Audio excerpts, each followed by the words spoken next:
My best friend ruined my cousin's life, and now I hate her for it.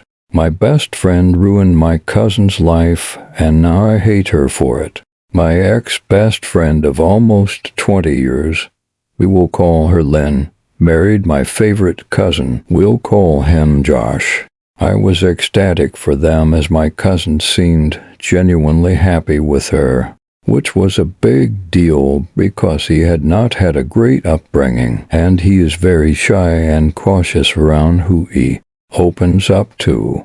He is also autistic and has moments where he is nonverbal. Lynn's parents were alcoholics and emotionally neglectful. However, I knew Lynn and her history with past relationships.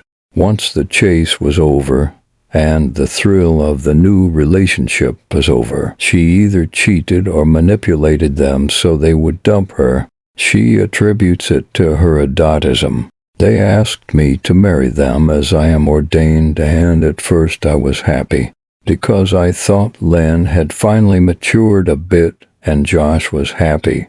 Now I regret ever doing it. When Lynn and Josh moved in together, the agreement was he would work and she would take care of the house. They both settled on that because Lynn also has a terrible history of getting a job just to quit because they didn't give her accommodations or listen to her about how to make things more efficient. She also lost her license and couldn't handle taking the test to get them back, so she made Josh do it for her, all so she could lose them again. This actually plays a big part in our story, so a few years go by, he works and she attempts to clean, but only when it became an issue. So in short, she hardly held up her end of the agreement. And it got to a point that Josh was getting so depressed at home that he wanted to die. So they hire me to come clean, which I do because I love my cousin, and at the time I didn't know he was unhappy with his marriage. Cue my wife and I coming to clean and hang out more, which led us to start inviting Josh out more, which meant he opened up to us a lot, especially since Lynn, who was usually invited but made excuses to not go, wasn't around. He expressed his displeasure with Lynn and how she'd made him feel, how she only ever thought of herself, and how it felt like he married his mother, since all Lynn did while he was at work was play Minecraft and watch TV all day, but had no problem spending every last cent he made. It got to a point where he even thought of divorce because he never got to spend any of the money he made on himself. Christmas time rolls round, and Josh, after spending time with people who actually cared, started talking about his dream to travel. My wife and I are currently working towards that goal, and Josh wanted to as well. We all sat down and agreed that this was what all four of us wanted to do. So we started making plans and saving back. Josh and Lynn had decided on living out of Josh's SUV, as they didn't want a camper and van life was more appealing to them. They got all the gear and everything they need for life on the road. Now, remember when I said she'd lost her license?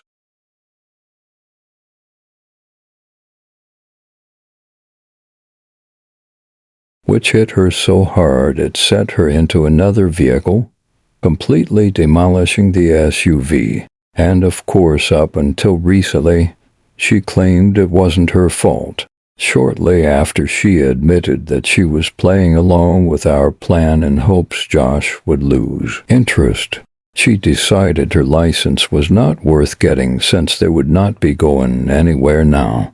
I got mad and tore into her, telling her everything Josh had told us in confidence. Should I have? No, I know it wasn't my place, and I know Josh is a big boy who should be able to open his mouth, but he doesn't.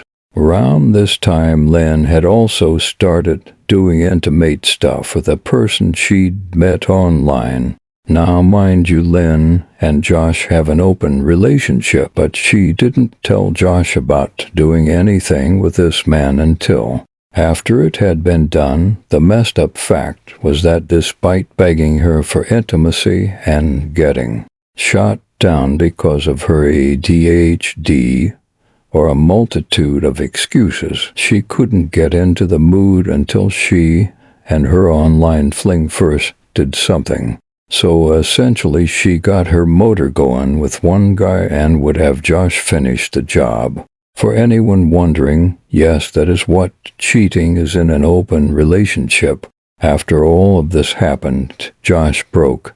He stopped wanting to hang out and he stopped communicating outside of his phone and just went right back into his shell.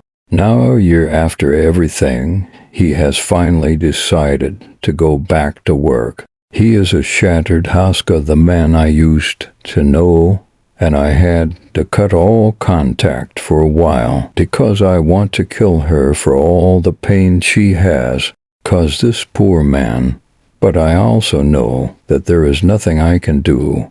Meanwhile, she spends his money on going to school for a degree she will never use, and on shit for her hobbies, which is a lot considering her ADHD has her hopping from one hyper-fixation to the next. I hate her and wish she'd have died in that wreck just so my cousin would be free.